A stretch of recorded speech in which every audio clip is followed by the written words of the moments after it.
जय हिंद। यूट्यूब के इस चैनल पे आप सभी का स्वागत है। आज हम लोग पढ़ने वाले हैं क्लास 6 का साइंस चैप्टर 2।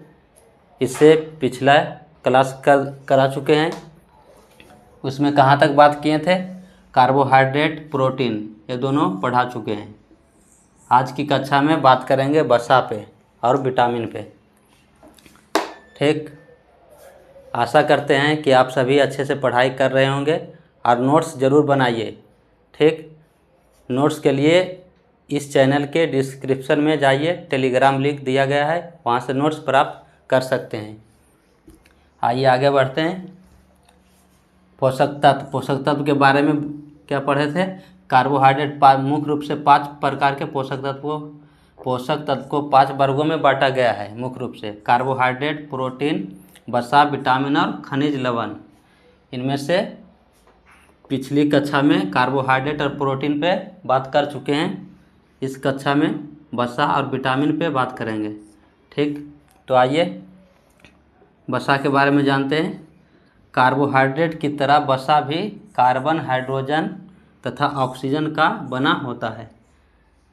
कार्बोहाइड्रेट जिस प्रकार से कार्बन और हाइड्रोजन और ऑक्सीजन का बना होता है, उसी तरह से वसा भी किस चीज़ का बना होता है? कार्बन, हाइड्रोजन तथा ऑक्सीजन का बना होता है। परंतु इसमें कार्बोहाइड्रेट की अपेक्षा जो हाइड्रोजन की मात्रा अधिक होती है। कार्बोहाइड्रेट भी किस चीज़ का बना है? कार्बन, हाइड्रोजन और ऑक्सीजन, और वसा भी कार्बन, हाइड्रोजन और ऑक्सीजन। लेकिन कार्बोहाइड्रेट की तुलना में वसा में जो हाइड्रोजन अधिक मात्रा में पाया जाता है, अधिक होती है। आइए वसा के स्रोत। वसा के 2 स्रोत, जंतु स्रोत और पादप स्रोत। जंतु स्रोत क्या है? मछली है, मांस, मक्खन, दूध, घी, अंडा का पीला भाग जो होता है। ठीक, पादप स्रोत में काजू, बादाम, नारियल, विभिन्न प्रकार के तेल इत्यादि। तो वसा के स्रोत कौन कौन है? एक जंतु स्रोत, एक पादप स्रोत। जंतु स्रोत में मछली, मांस, मक्खन, घी, दूध, अंडा, ये सबसे वसा प्राप्त होता है। और पादप स्रोत में काजू, बादाम, नारियल और विभिन्न प्रकार के तेल, जितने भी तेल हैं, जैसे सरसों का तेल, नारियल का तेल, जितने भी तेल हैं सब क्या है? वसा के स्रोत हैं इत्यादि। वसा के कार्य। वसा शरीर में संचित ऊर्जा है। वसा क्या है? शरीर में संचित ऊर्जा है। आवश्यकता पड़ने पर या विशेष परिस्थितियों में, जैसे भोजन उपलब्ध ना होना, जब भोजन का उपलब्ध नहीं हो रहा है या सामान से जब अधिक ऊर्जा की ज़रूरत है, तब क्या वसा जो है ऊर्जा देने का काम करता है। इससे ऊर्जा मिलती है। किससे? कार्बोहाइड्रेट से भी ऊर्जा मिलता है और वसा से भी ऊर्जा मिलता है। लेकिन जब दोनों का समान मात्रा लेते हैं तब वसा से जो है अधिक ऊर्जा मिलती है। किससे अधिक ऊर्जा मिलती है? वसा से। वसा और कार्बोहाइड्रेट की जब समान मात्रा लेते हैं तो कार्बोहाइड्रेट की तुलना में वसा से अधिक ऊर्जा मिलती है। तो वसा का कार्य क्या है? ऊर्जा देना। लेकिन समान परिस्थिति में कार्बोहाइड्रेट का काम है ऊर्जा देना। जब असमान परिस्थिति आ जाए या विशेष परिस्थिति में वसा जो है ऊर्जा उपलब्ध कराता है, ऊर्जा मिलती है। ठीक, यहाँ तक समझ में आ गया? एक बार फिर से समझ लीजिए। वसा क्या बोले? वसा किन किन चीज़ से मिलकर, किन तत्वों से मिलकर बना है? तो वसा जो है 3 तत्व से मिलकर बना है। कौन कौन? कार्बन, हाइड्रोजन और ऑक्सीजन का बना है। और कार्बोहाइड्रेट भी कार्बन, हाइड्रोजन और ऑक्सीजन का बना है। लेकिन कार्बोहाइड्रेट की तुलना में वसा में जो हाइड्रोजन अधिक मात्रा में पाया जाता है। ठीक, वसा के जो है 2 स्रोत हैं। क्या? एक पादप से, मतलब पेड़ पौधों से प्राप्त होता है, और एक जंतु से और पादप से। जंतु से जैसे मछली से वसा मिलता है, तेलीय मछली, और मांस, मक्खन, घी, दूध, अंडा का भी कौन सा भाग? पीला भाग इत्यादि, ये सब जंतु स्रोत हैं। और पादप स्रोत काजू, बादाम, नारियल, विभिन्न प्रकार के तेल इत्यादि। वसा के कार्य क्या है? वसा के कार्य हैं ऊर्जा देना, और कार्बोहाइड्रेट का भी काम है ऊर्जा देना। लेकिन जब दोनों का समान मात्रा लेते हैं तब किससे अधिक ऊर्जा मिलती है? वसा से। किससे अधिक ऊर्जा मिलती है? वसा से।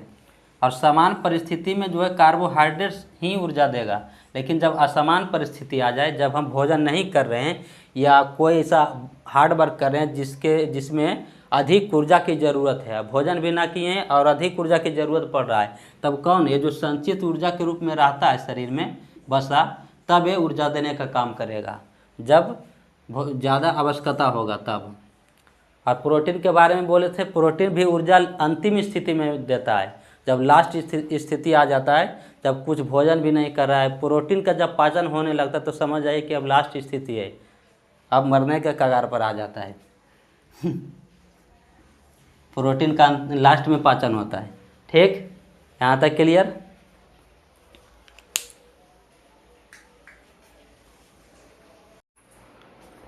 आइए आगे बढ़ते हैं। अब विटामिन की बात करते हैं। इसका विटामिन जो है हमारे भोजन का एक अत्यंत महत्वपूर्ण घटक है। विटामिनों का संश्लेषण जो है मनुष्य या अन्य जंतुओं में शरीर में नहीं होता है। विटामिन का जो संश्लेषण मनुष्य या दूसरे जंतुओं में, हम लोगों में संश्लेषण नहीं होता है। इसे हम कहाँ से प्राप्त करते हैं? भोजन से प्राप्त करते हैं। विटामिन को कहाँ से प्राप्त करते हैं? भोजन से। और विटामिन की आवश्यकता जो हम सब में होती है अत्यंत सूक्ष्म मात्रा में, मतलब बहुत कम मात्रा में इसकी ज़रूरत होती है। भोजन में इसकी कमी, यदि विटामिन की कमी हो जाए हमारे भोजन में तो हमारा शरीर जो है क्या हो सकता है? रोगग्रस्त हो सकता है। हमारा शरीर जो है रोगग्रस्त हो सकता है। यानी कि विटामिन हमारे शरीर को क्या करता है? सुरक्षा प्रदान करता है। किससे? रोग से। यानी विटामिन जो है हमारे शरीर को रोग से लड़ने में मदद करता है। इनकी कमी से होने वाले जो रोग होते हैं उसे कौन सा क्या बोलते हैं? अभावजन्य रोग, अभावजन्य या हीनता जनित रोग बोलते हैं, कहलाते हैं। विटामिन की कमी से होने वाले रोग क्या कहलाते हैं? अभावजन्य रोग या हीनता जनित रोग कहलाते हैं। प्रारंभ में विटामिनों की रासायनिक संरचना के बारे में जानकारी नहीं थी, इसलिए विभिन्न प्रकार के विटामिनों का नामकरण जो अंग्रेजी वर्णमाला के अक्षरों से किया गया, जैसे विटामिन ए, बी, सी इत्यादि। परंतु अब हमें विटामिनों की रासायनिक संरचना की जानकारी हो गई है, इनके रासायनिक नामकरण भी हो चुके हैं। विटामिनों को 2 समूहों में बांटा गया है। विटामिन को कितने समूह में बांटा गया है? 2 समूह में बांटा गया है। एक तो जो जल में घुलनशील है और दूसरा वसा में घुलनशील। जल में घुलनशील विटामिन बी और सी। बी में बी कम्प्लेक्स में मुख्य विटामिन कौन कौन है? B1, B2, B6 और B12। और दूसरा विटामिन सी। तो जल में घुलनशील विटामिन कौन कौन है? बी और सी। जल में घुलनशील विटामिन बी और सी। वसा में घुलनशील विटामिन ए, डी, ई, के 4। यहाँ से क्वेश्चन कैसे बनेगा? पूछेगा वसा में घुलनशील विटामिन कौन कौन सा है, तो कौन कौन सा है? ए, डी, ई, के। और जल में घुलनशील विटामिन बी और सी। बी में बी कम्प्लेक्स, बी में जितना आता है सब है। ठीक, एक बार फिर से समझ लीजिए क्या बोले? विटामिन की ज़रूरत जो हमारे शरीर को सूक्ष्म मात्रा में होती है, और यह हमें कहाँ से मिलता है? विटामिन को हम भोजन से ही प्राप्त करते हैं। हमारे शरीर में जो है निर्माण नहीं होता है, इसका संश्लेषण नहीं होता है, और हमें सूक्ष्म मात्रा में इसकी ज़रूरत होती है। और यदि जो विटामिन की कमी हो जाए तो क्या हो सकता है? हमारा शरीर रोगग्रस्त हो सकता है। यानी विटामिन जो है हमारे शरीर को क्या करता है? सुरक्षा प्रदान करता है। किससे? तो रोगों से। यानी विटामिन रोगों से लड़ने में मदद करता है। और विटामिन की कमी से होने वाले रोग को क्या बोलते हैं? अभावजन्य रोग या हीनता जनित रोग बोलते हैं। प्रारंभ में विटामिनों की रासायनिक संरचना के बारे में जानकारी नहीं थी, इसीलिए इनका नामकरण कैसे किया गया? अंग्रेजी वर्णमाला के अक्षरों के आधार पर किया गया। Vitamin A, vitamin B, vitamin C, vitamin K, इस तरह से किया गया। परंतु अब हमें विटामिनों की रासायनिक संरचना की जानकारी हो गई है, इनके रासायनिक नामकरण भी उपलब्ध हैं। विटामिनों को 2 समूहों में बांटा गया है। विटामिन एक तो जल में घुलनशील और दूसरा वसा में घुलनशील। जल में घुलनशील विटामिन कौन कौन सा है? विटामिन बी और सी। विटामिन बी और सी। बी में पूरा आ जाएगा बी कम्प्लेक्स जितना है सब, बी कम्प्लेक्स में मुख्य विटामिन कौन कौन सा है? B1, B2, B6, B12। वसा में घुलनशील A, D, E, K। ठीक, यहाँ तक क्लियर? कोई दिक्कत हो तो कमेंट में ज़रूर करके बताइएगा। ठीक, आगे बढ़ते हैं।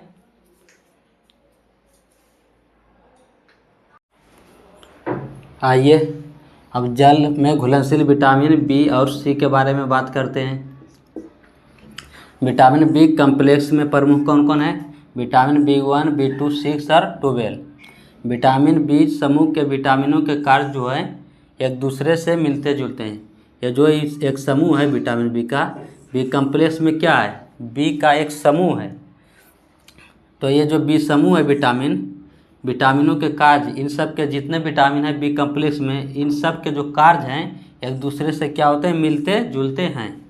इस समूह के विटामिन पाचन तंत्रिका के कार्यों को सुचारू रूप से चलने में मदद करता है। इस समूह के जो विटामिन हैं यानी कि बी कम्प्लेक्स के जो विटामिन है, इनका कार्य क्या है? पाचन तथा तंत्रिका के कार्यों को सुचारू रूप से चलाने में मदद करता है। अब विटामिन B12 जो है रक्त के निर्माण में सहायक है। B12 क्या है? रक्त के निर्माण में सहायक है। तो पूछेगा कौन सा विटामिन रक्त के निर्माण में सहायक होता है? क्या बताना है? B12। ठीक, अब विटामिन सी जो है मसूड़ों तथा संधियों को स्वस्थ रखता है तथा रोग निरोधक क्षमता को बढ़ाता है। अब वसा में घुलनशील विटामिन क्या है? A, D, E, K। वसा में घुलनशील विटामिन कौन कौन सा है? A, D, E, K।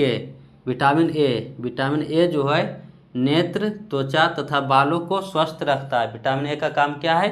नेत्र, त्वचा तथा बालों को स्वस्थ रखना। विटामिन डी जो है हड्डियों तथा दांतों के निर्माण में सहायक है तथा उन्हें स्वस्थ रखता है। विटामिन ई जो है जनन अंगों तथा पेशियों को क्रियाशील रखता है। विटामिन के का कार्य क्या है? रक्त को थक्का बनाने में मदद करता है, रक्त के जमने में मदद करता है, सहायक है। और फिर से जल में घुलनशील विटामिन कौन कौन है? बी और सी। और बी में कौन आता है? बी कम्प्लेक्स में प्रमुख कौन है? B1, B2, B6, B12। Vitamin B समूह के जो है विटामिनों के कार्य एक दूसरे से क्या होते हैं? मिलते जुलते हैं। इस समूह के विटामिन क्या करते हैं? पाचन तंत्रिका कार्यों को सुचारू रूप से चलाने में मदद करता है। विटामिन B12 का कार्य क्या है? रक्त के निर्माण में सहायता करना। विटामिन B12 का काम क्या है? रक्त के निर्माण में सहायता करना। विटामिन सी जो है मसूड़ों तथा संधियों को स्वस्थ रखता है तथा रोग निरोधक क्षमता को बढ़ाता है। दूसरा, वसा में घुलनशील विटामिन ए का काम क्या है? नेत्र, त्वचा तथा बालों को स्वस्थ रखना। विटामिन डी का काम क्या है? हड्डियों तथा दांतों के निर्माण में सहायक तथा उन्हें स्वस्थ रखना। विटामिन ई का काम क्या है? जनन अंगों के तथा पेशियों को क्रियाशील रखता है। और विटामिन के रक्त के जमने में सहायता करता है। ठीक है, आज यहीं तक रखते हैं। धन्यवाद।